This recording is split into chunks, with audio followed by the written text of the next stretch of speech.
teman-teman sekalian, kita berjumpa kembali dalam doa ini. Kita tahu hidup adalah perjalanan. Perjalanan orang Israel keluar dari Mesir adalah perjalanan yang mendidik hati. Dan hati mereka harus diubah sebelum masuk tanah perjanjian. Demikian juga kita sekalian yang ingin masuk dalam kemuliaan Tuhan di sorga, maka kita harus yaitu mengubah kepribadian kita, khususnya karakter kita, supaya seperti Yesus. Mari kita berdoa. Bapa di sorga, kami datang kepadamu. Kami butuh Tuhan firman-Mu, dan kami butuh Roh-Mu yang kudus untuk mengubah diri kami. Khususnya hati kami ini, biar menjadi target Tuhan yang paling penting untuk diubahkan menjadi serupa dengan Kau. Terima kasih, dalam nama-Mu Tuhan Yesus, kami panjatkan doa kami. Haleluya. Amin.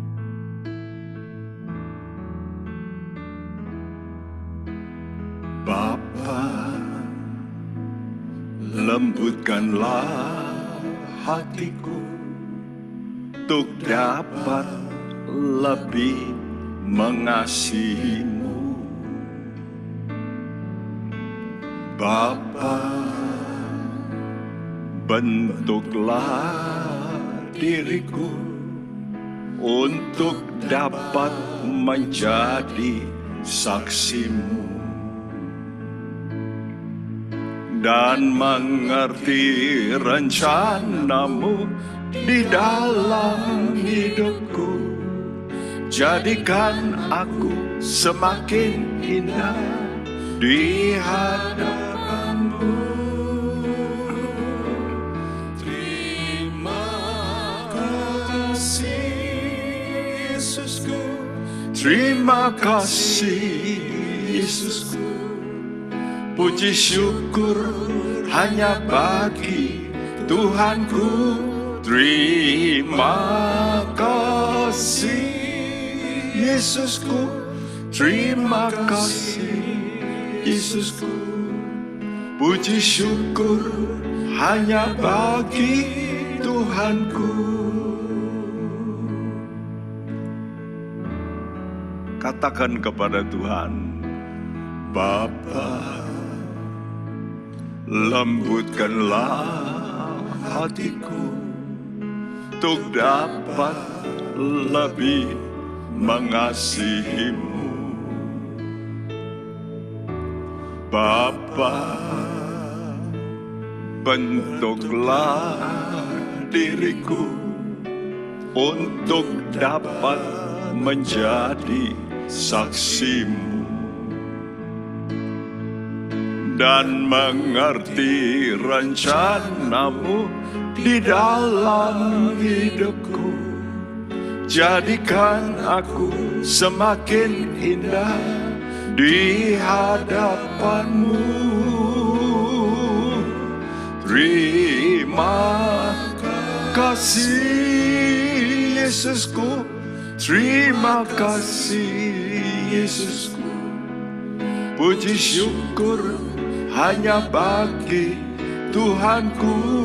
Terima kasih Yesusku, terima kasih Yesusku. Puji syukur hanya bagi Tuhanku. Katakan kepada Bapa dengan kerinduan, Bapa, lembutkanlah hatiku untuk dapat lebih mengasihi-Mu. Bapa, bentuklah diriku untuk dapat menjadi saksi-Mu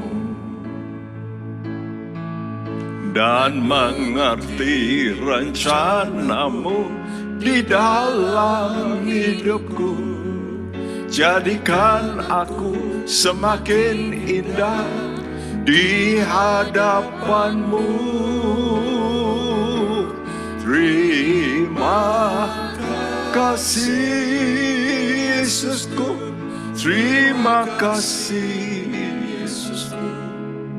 Puji syukur hanya bagi Tuhanku. Terima kasih Yesusku, terima kasih Yesusku. Puji syukur hanya bagi Tuhanku. Terima kasih.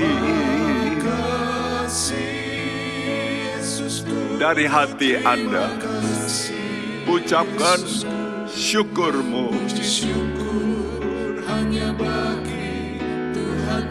Amin Tuhan. Terima kasih Yesus. Amin, amin Tuhan.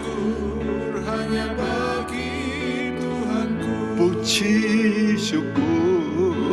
Puji syukur hanya bagi Tuhanku. Puji syukur. Puji syukur hanya bagi Tuhanku.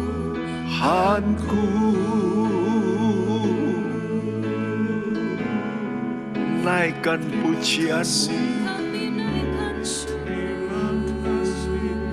bersyukur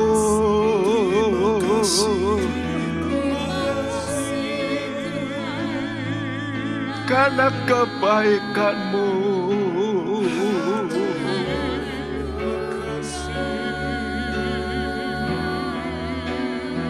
Menyelamatkan kami Tuhan. Terima kasih.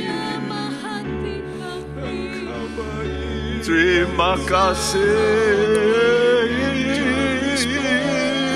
Terima kasih.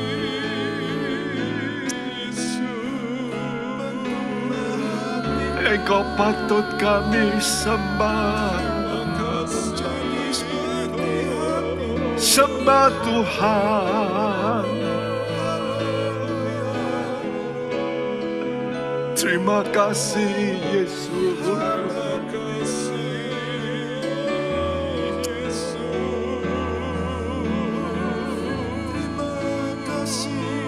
Kami tidak mampu membalas kasih-Mu. Dan inilah Tuhan, balasan kami memuliakan Tuhan, memuji.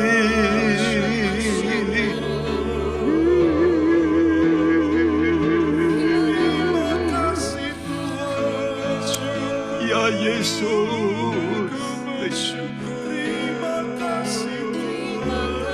terima kasih.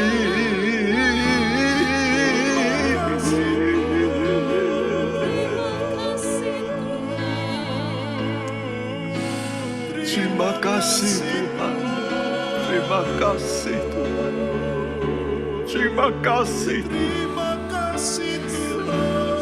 Kami naikkan syukur padamu. Inna karabashi.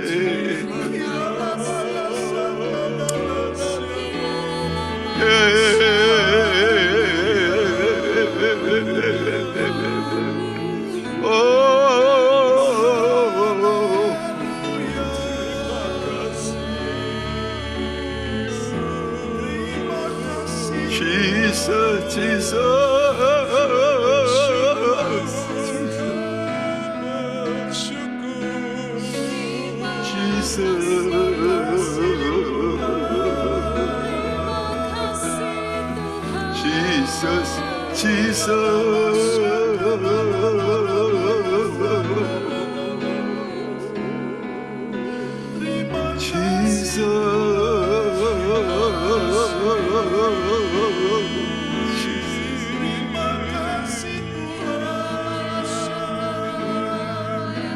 Jesus, Jesus. Oh Jesus, Engkau teladan kami, Jesus.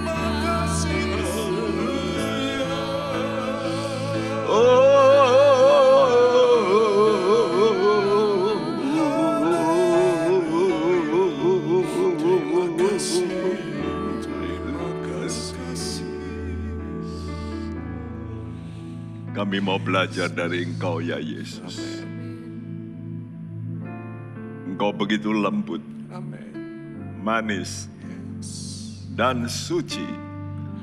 Dan kami mau belajar dari pribadi-Mu yang demikian.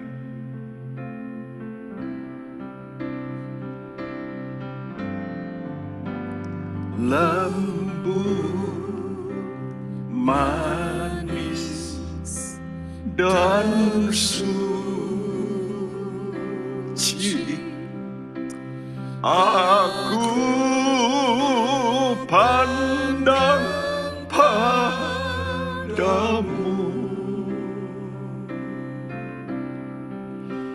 Tuhan yang murah budi. Engkaulah teladanku, oh lembut manis dan suci, aku pandang padamu, Tuhan yang murah budi. Engkaulah teladanku, lembut.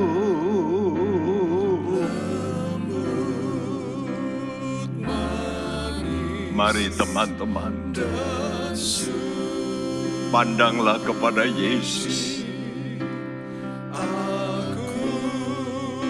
Mari kita belajar dari Yesus. Angkat hati kita, pandang wajahnya. Amin Tuhan. Engkau hadir. Engkau hadir dengan roh-Mu Tuhan. Mari katakan kepada Tuhan dengan hatimu, lembut, manis, ya Tuhan. Kami mau belajar daripada-Mu ya Yesus. Pandang padamu, Tuhan yang murah budi. Engkaulah teladanku.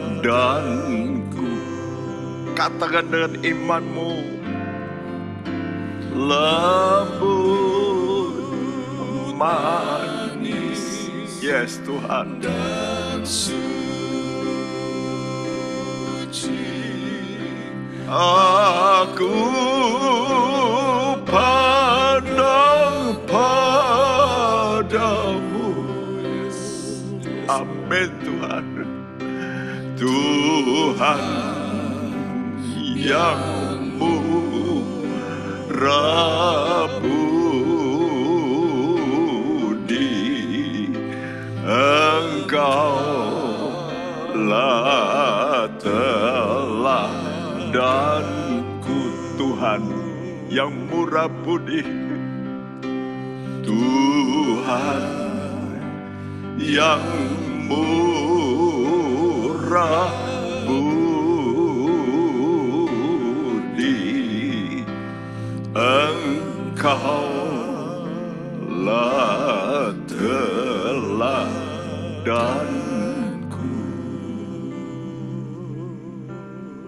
Berterima kasih.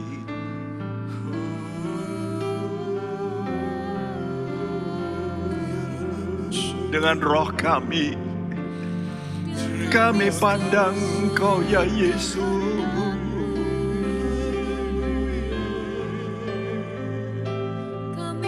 Layak Engkau, layak dipermuliakan.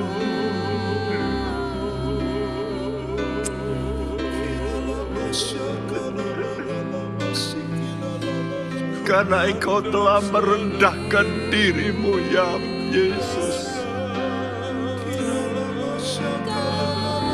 Haleluya, haleluya.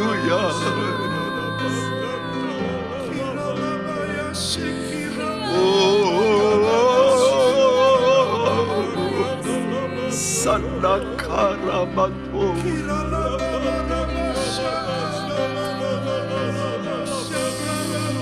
Jesus, Jesus.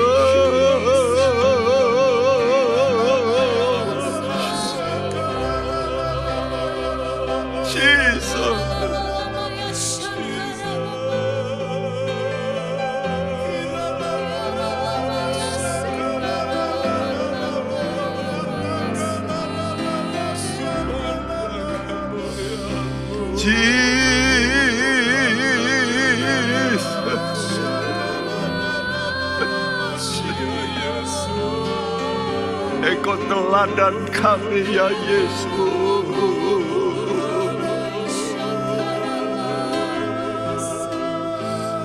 Jesus, Jesus.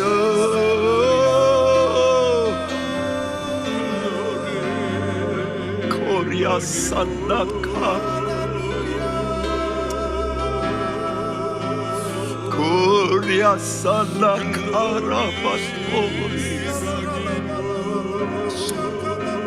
Jesus,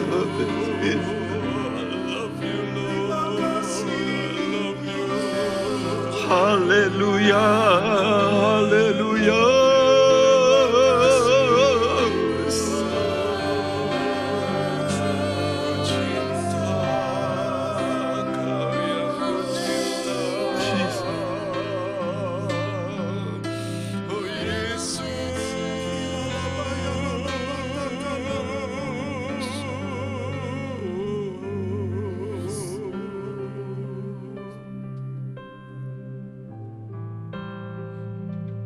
Kami tahu kami harus masih banyak belajar daripada-Mu ya Yesus.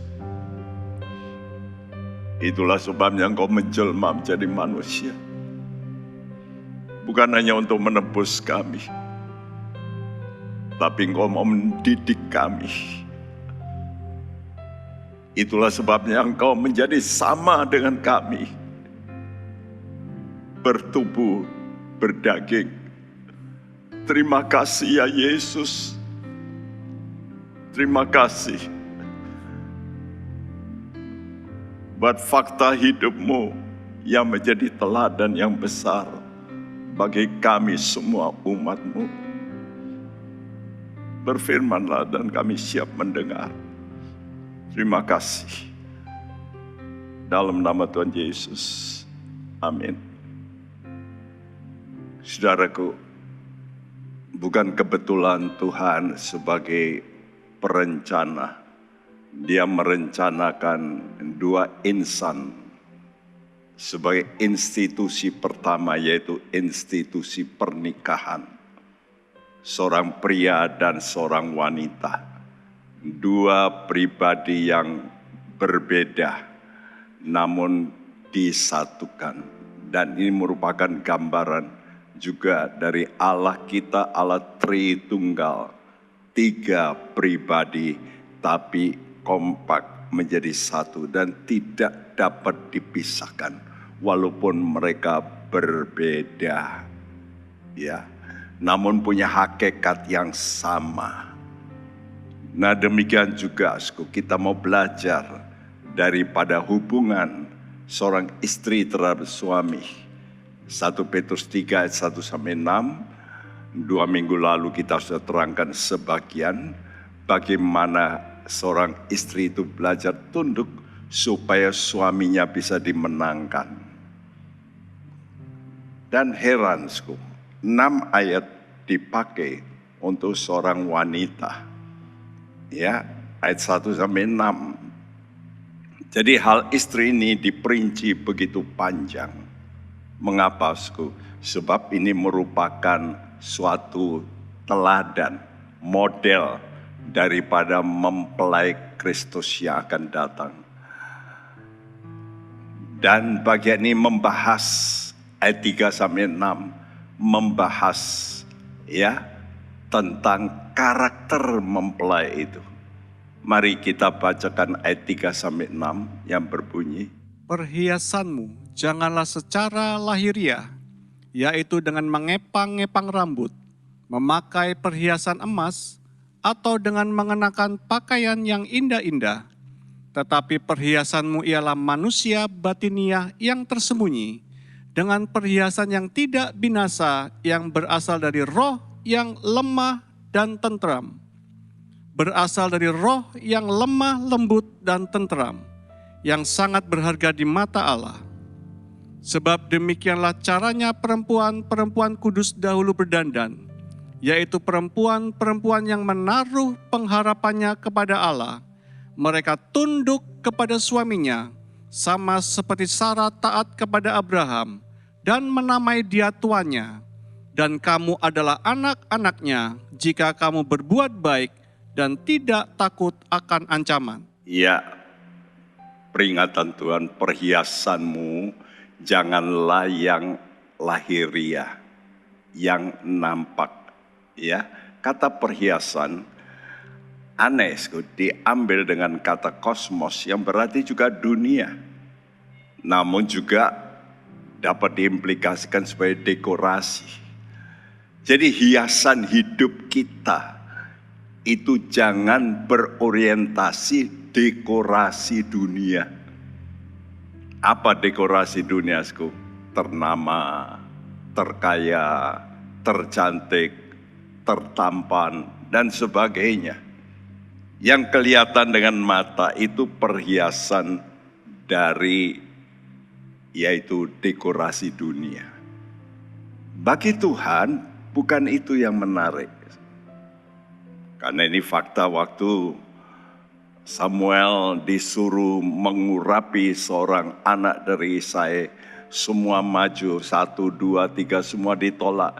Lalu Samuel berkata, masih ada lagi Kak? Oh masih. Tapi dia masih mengembalakan. Nah itu yang tidak diundang. Justru yang diabaikan manusia. Samuel diberitahu, karena Tuhan tidak melihat rupa, Tuhan melihat hati. Saudaraku, Anda-anda yang sekarang mungkin tidak begitu menonjol dalam apa saja secara duniawi, dalam kedudukan, dalam kekayaan, atau dalam kepandaian, jangan merasa rendah. Anda masih punya kesempatan. Kenapa, Sku? Karena Tuhan tidak melihat penampilan lahiriah. Namun yang Tuhan lihat yang tersembunyi, yaitu dalam hati. Kata Tuhan, ini yang tidak binasa.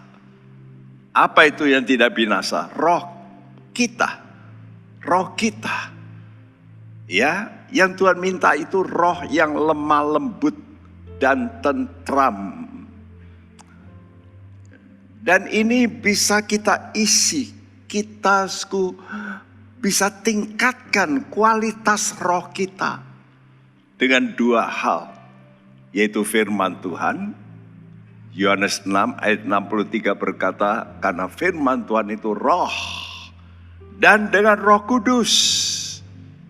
Dan 2 ini mau bekerja untuk mengubah kualitas spirit kita yang dulunya mati, terputus dari Allah. Itulah sebabnya Allah itu menjelma menjadi manusia. Manusia Yesus. Bukan hanya untuk membayar dosa, tapi untuk mendidik manusia. Ya, dia mau bersekutu supaya kalau bersekutu maka akan berubah. Ya, jikalau ada seorang guru mendampingi seorang murid dan murid itu mau diajar, maka murid itu bisa berubah. Seperti contoh dari Helen Keller, seorang yang buta dan juga dia itu tuli. Jadi bayangkan buta dan tuli. Ya, jadi sebetulnya nggak ada harapan, tapi ada seorang guru, Anna Sullivan, yang mendidik dia sampai dia berhasil menjadi dosen. Bayangin, yang tidak ada harapan tapi bisa. Kenapa? Karena ada guru yang mendampingi. Inilah pendidikan. Kalau kita mau mendidik Tuhan dengan bersekutu dengan Tuhan, maka Matius 11 ayat 29 Tuhan berkata begini. Pikulah kuk yang kupasang dan belajarlah padaku, karena aku lemah, lembut dan rendah hati, dan jiwamu akan mendapat ketenangan. Kenapa Tuhan berkata pikulah kuk yang kupasang?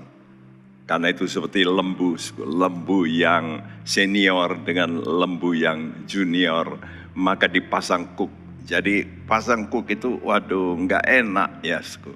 Tapi itulah dia dididik dengan lembu yang senior ini. Dan kata Tuhan, inilah cara kamu harus mau yang namanya tidak menuruti keinginanmu.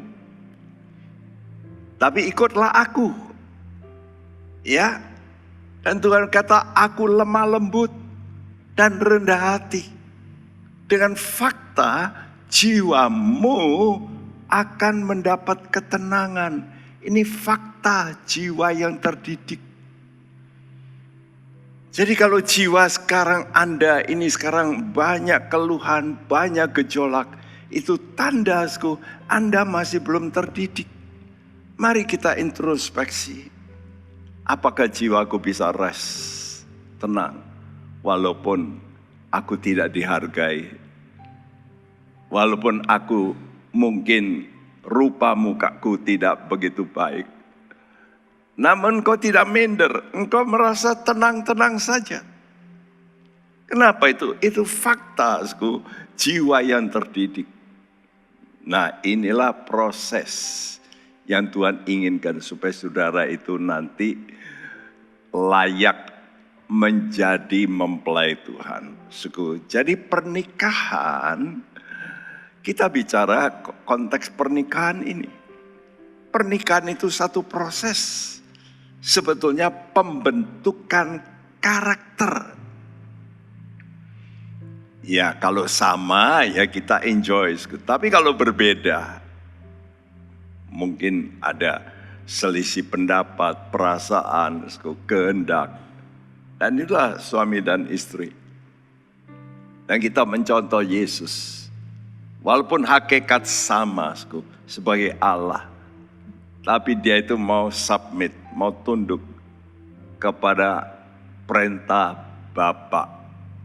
Nah, itulah sebabnya di sini diceritakan tentang mempelai Kristus yang harus tunduk pada Kristus. Kenapa? Karena Kristus telah membuktikan bahwa dirinya itu pernah jadi manusia dan tunduk kepada kehendak Bapa. Dan kalau kita mau belajar dari Yesus, itulah belajar mengalami proses pembentukan karakter. Apa akhirnya? Akhirnya pasti ada sukacita yang kekal.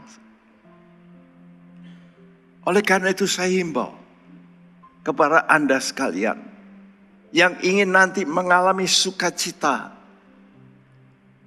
yang kekal seperti Yesus. Memang waktu dia menjadi manusia dia menderita. Waktu diutus harus menjadi penanggung dosa. Dia adalah manusia satu-satunya tanpa salah, tapi harus dihukum paling keji, dipermalukan, dihina. Namun dia mau. Untuk apa? Untuk memberi teladan. Ini loh, aku manusia. Sebetulnya aku Allah. Tapi aku mau. Karena apa? Karena aku mau tunduk kepada Bapa. Itulah sebabnya seorang istri itu diminta oleh Tuhan tunduk kepada suami. Wah, tentu ada rasa enggak enak, ya. Harus ngikuti kehendak suami, kadang-kadang bertentangan. Namun itulah yang Tuhan maksudkan, supaya kepribadian kita ini diubah. Karakter kita diubah. Saya harap saudara bisa mengerti kenapa Tuhan membangun institusi pernikahan. Dua pribadi yang berbeda tapi harus menjadi satu. Justru untuk ini, pembentukan karakter kita masing-masing. Mari kita mau berkata pada Tuhan, Tuhan, aku mau iring Engkau. Karena aku tahu di situ ada damai.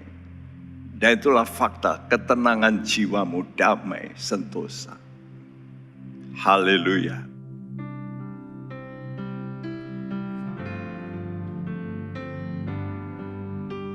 Iring di Kau saja Tuhan, ada damai sentosa. Tidak lain jalan selamat, hanya oleh darah-Mu. Iring di Kau saja Tuhan, ada damai sentosa. Tiada lain jalan selamat, hanya oleh darah-Mu. Aku hendak iring di Kau yang melindungi jiwaku. Aku jadi sama Tuhan, itu rindu dan dendamku. Aku hendak iring di Kau. Aku hendak iring di Kau. Biar ini komitmen Anda dan saya.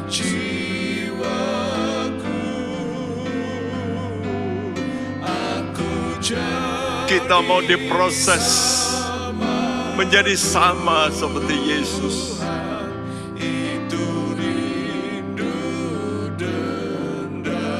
Iring dalam hal menyangkal, iring dalam hal menyangkal, diri buang primegah.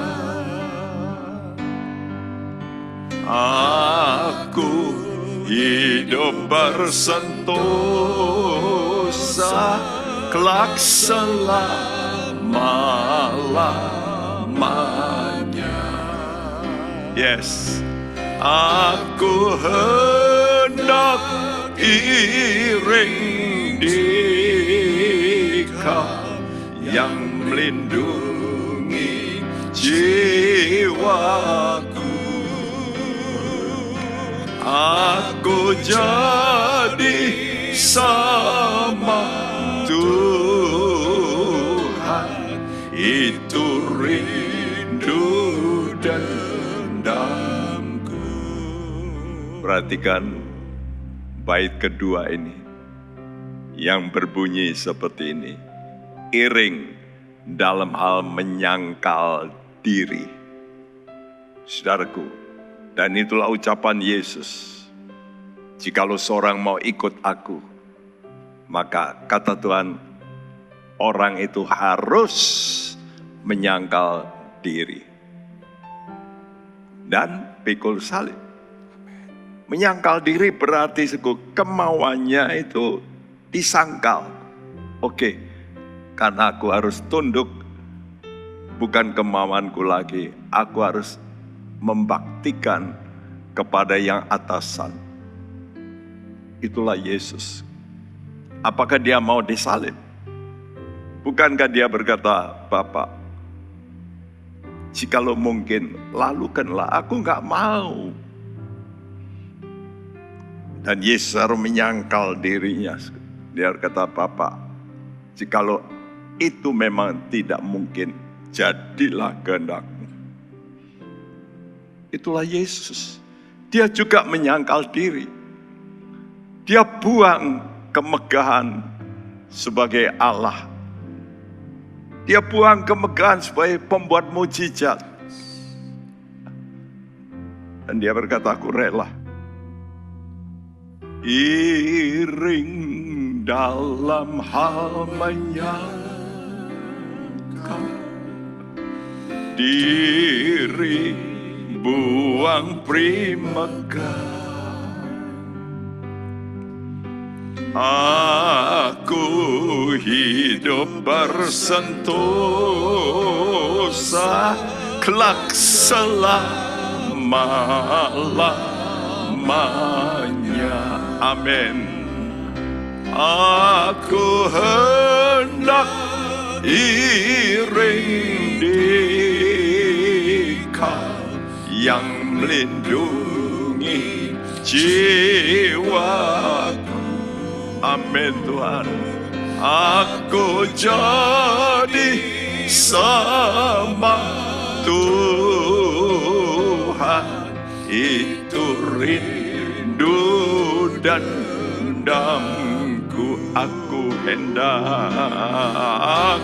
hendak iring di. Mari teman-teman, jika engkau mau iring Yesus, mari kita pun berkata, aku mau belajar menyangkal diri, supaya aku mengalami sentosa selama-lamanya. Aku hendak iring Dikau yang melindungi jiwaku. Aku jadi sama Tuhan.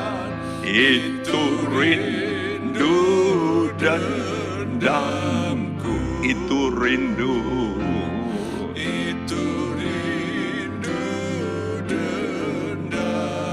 Itu rindu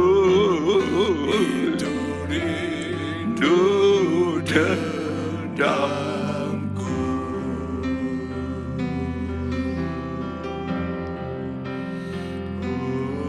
Yes Tuhan.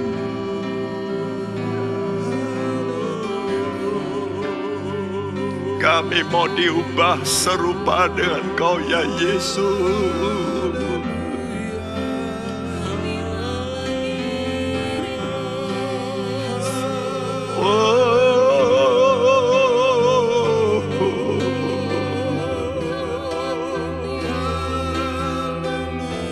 Ajar kami ya Tuhan.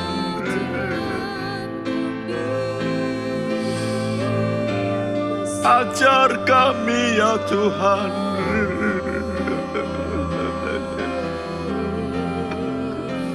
Supaya tidak menuruti kehendak kami sendiri.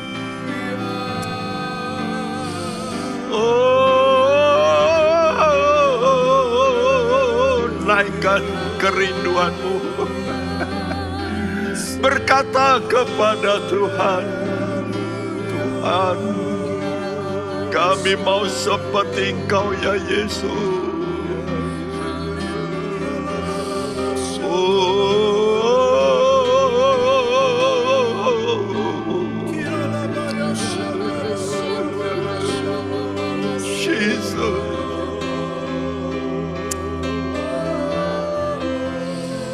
Yes Lord, yes Lord, yes Tuhan.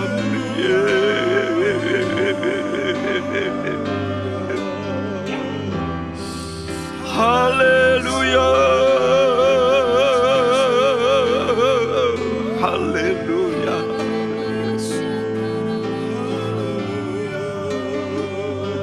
Haleluya, haleluya.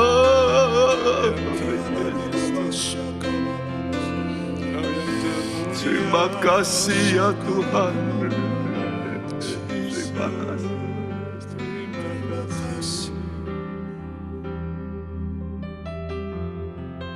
Terima kasih. 1 Petrus 3 ayat 5 dan 6 berbunyi seperti ini. Sebab demikianlah caranya perempuan-perempuan kudus dahulu berdandan, yaitu perempuan-perempuan yang menaruh pengharapannya kepada Allah. Mereka tunduk kepada suaminya, sama seperti Sarah taat kepada Abraham, dan menamai dia tuannya. Dan kamu adalah anak-anaknya, jika kamu berbuat baik dan tidak takut akan ancaman.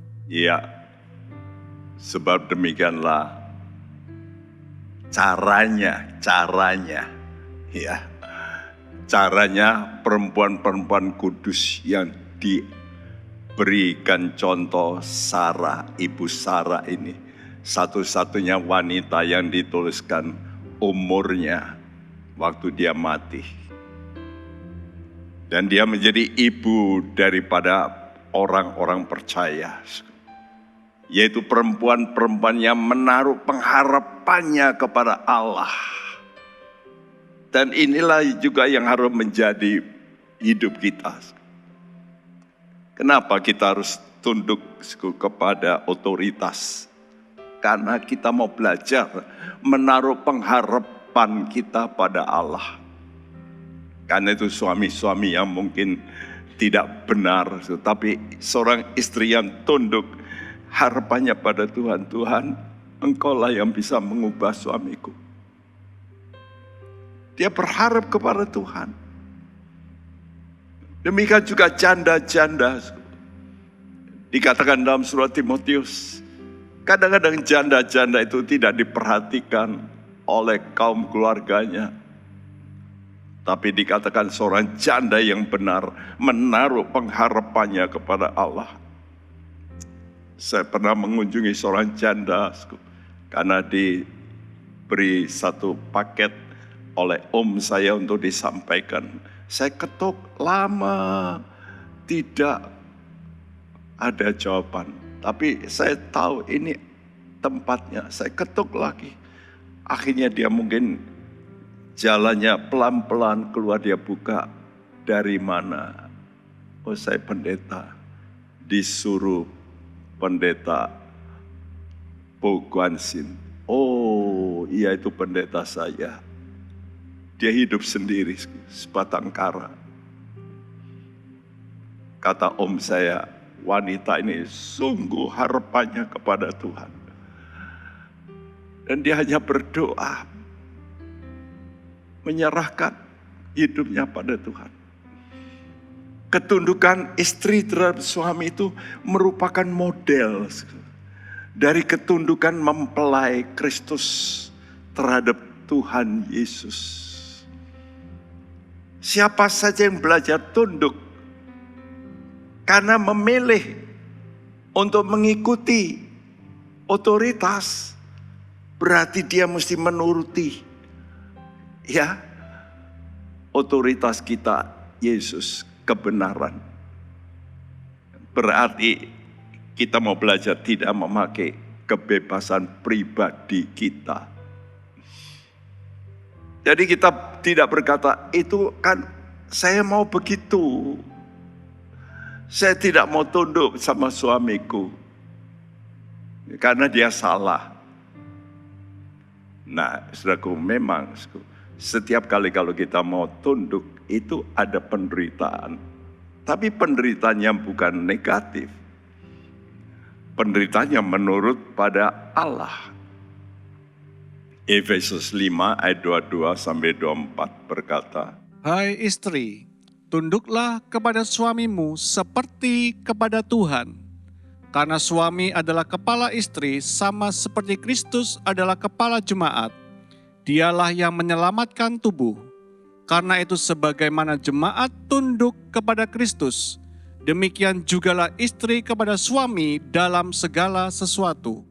wah ini biasanya sering disampaikan waktu acara pernikahan.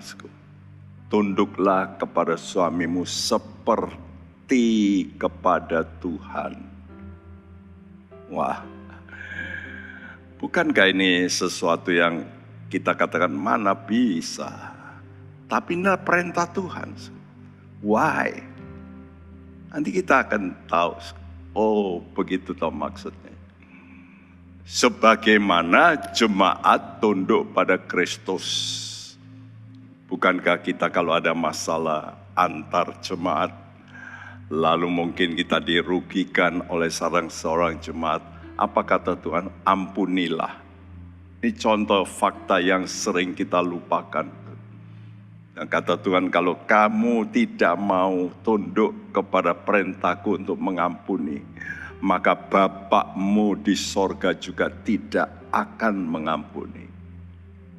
Wow, berarti apa? Berarti celaka. Walaupun orang itu baik, tapi kalau tidak mau mengampuni, kata Tuhan, nggak bisa masuk surga. Saudaraku, ketundukan total ini ditunjukkan dalam hidup Sarah, dalam sikapnya taat kepada Abraham dan menamai dia tuannya. Coba kalau ada seorang pembantu disuruh tuannya, apakah dia berkata, saya nggak mau. Misalnya ada tamu datang jam 2 malam,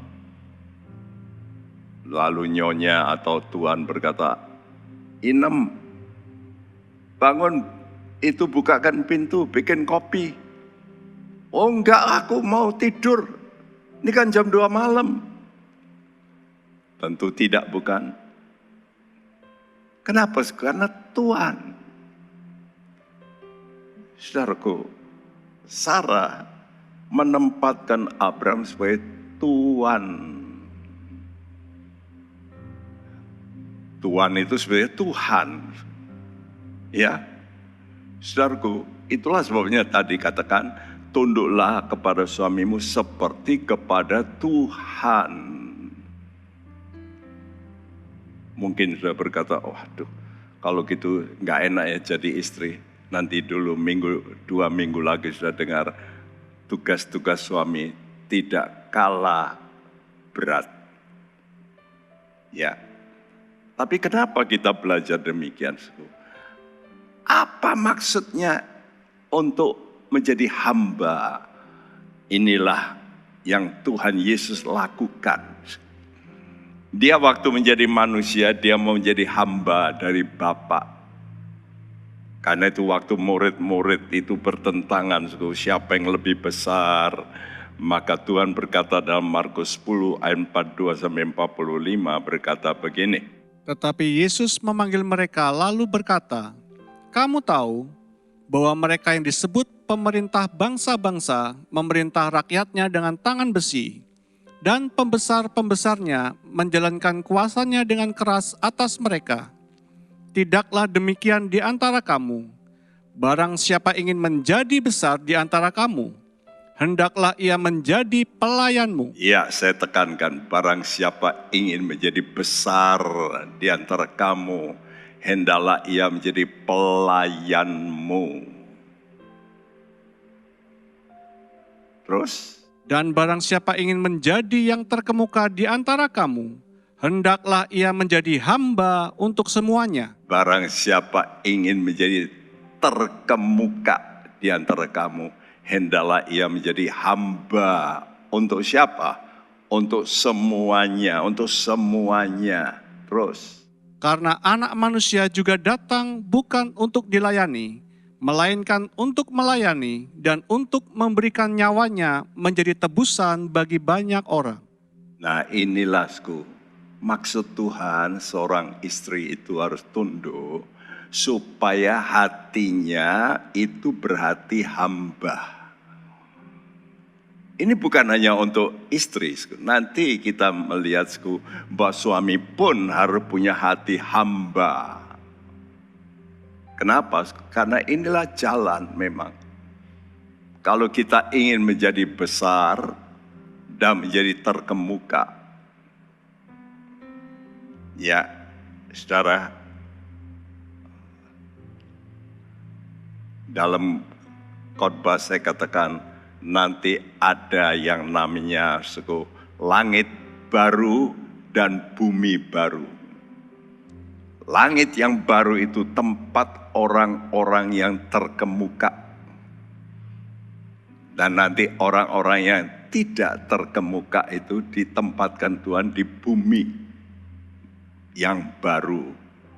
Memang itu juga tempat yang luar biasa baik.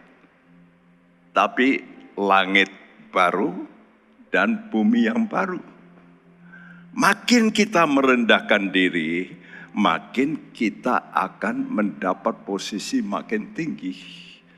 Kalau begitu, suami belajar melayani Tuhan. Nah sekarang suami ini tunduk pada Tuhan. Dengan apa? Ini 2 minggu lagi saya akan terangkan. Dengan mengasihi istrinya. Kadang-kadang suami berkata, aku enggak iso. Kalau begitu itu istriku kok begitu. Aku enggak mau cinta lagi. Nah kan begitu ya. Kenapa banyak suami menyeleweng? Ya karena itu. Tapi Tuhan kata, no. Kamu harus tunduk pada aku. Istrimu begitu, kamu harus tetap mencintai. Dengarkan suami-suami, jangan kata, lah itu istri-istri. Tapi engkau juga, saya sebagai suami, Tuhan kata, kamu harus cintai istrimu. Apapun yang terjadi.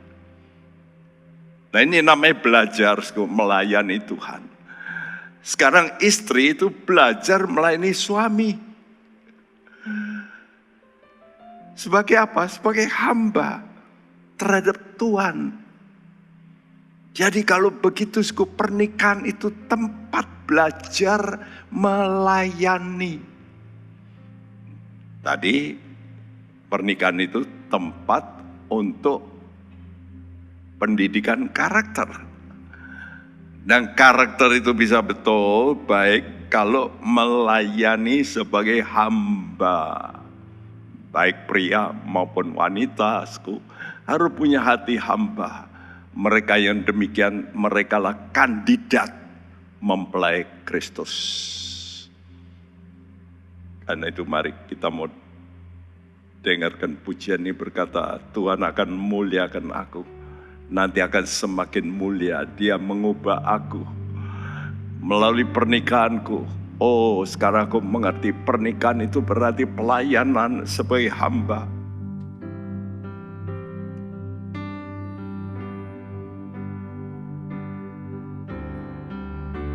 Semakin mulia Dia mengubahku,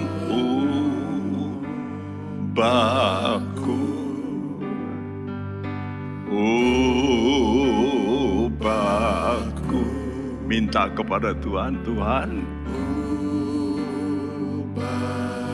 aku mau menjadi serupa dengan Engkau.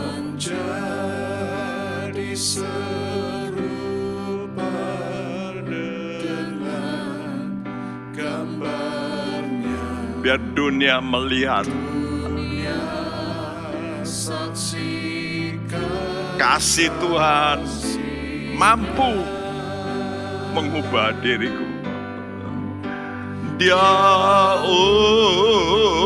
ubahku, ya Tuhan.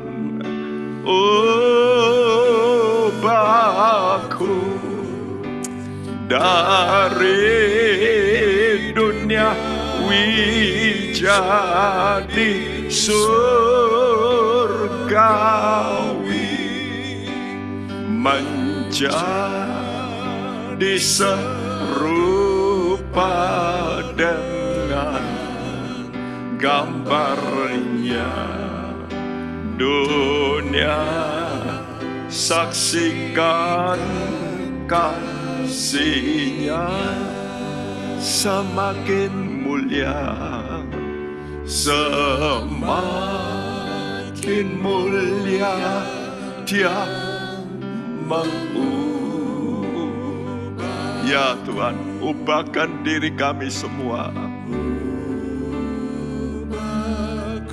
Ubah kami ya Yesus.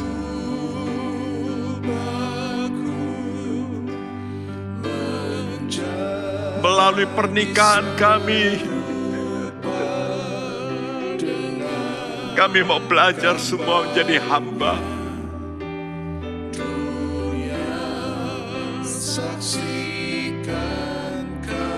Ubah kami, ubah kami, ubah kami.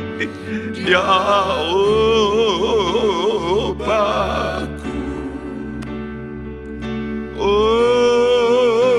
ubahku. Amin Tuhan. Yes Tuhan. Jadi surgawi,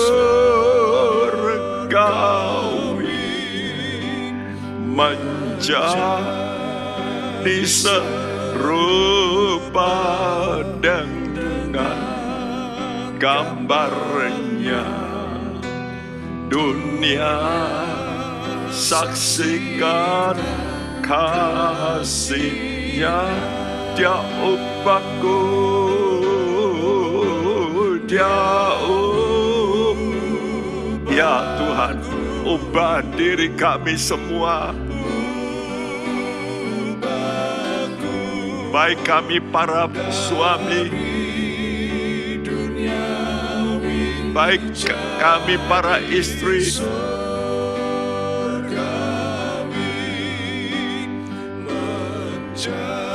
biar spirit kami menjadi lembut sebagai seorang hamba.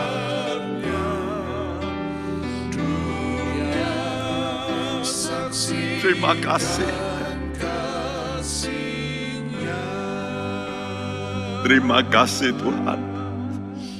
Engkau mendidik kami setiap kali. Kami tahu dalam doa-doa maka spirit kami bisa diubah lebih dulu. Melalui firman-Mu dan Roh-Mu yang kudus. Dan doa-doa kami yang berkata, ubah kami Tuhan. Ubah kami. Kalau kami punya kemauan memilih diubah, Engkau mampu mengubah kami. Sehingga kami berubah. Ada fakta ketenangan justru jiwa kami. Terima kasih Bapak, berkati semua anak-anak-Mu dalam proses pernikahan mereka. Mungkin hari-hari ini ada kemelut dalam pernikahan, Tuhan tolong mereka masing-masing. Ada kemelut dalam ekonomi karena pernikahan mereka terjadi kemelut, Tuhan ubahkan supaya ekonomi mereka bangkit lagi. Tuhan Kau berkati, mungkin karena sakit oleh karena percekcokan, Tuhan ubahkan supaya Tuhan mereka disembuhkan Tuhan. Terima kasih Tuhan, terima kasih. Dan berkati juga Tuhan negara dan bangsa kami, kota kami, Tuhan desa kami, berkati semuanya. Dan kami mau tadakan tangan kami. Saudaraku, terimalah berkat daripada Allah Bapa kita, kasih sayang daripada putranya Tuhan Yesus, dan persekutuan Roh Kudus. Tuhan memberkati engkau dan melindungi engkau, menyinari engkau dari wajahnya dan memberi engkau kasih karunia, menghadapkan wajahnya padamu dan memberikan engkau damai sejahtera. mulai hari ini sampai Maranatha dia datang kembali. Dan setiap kita yang percaya berkata, Amin. Tuhan memberkati.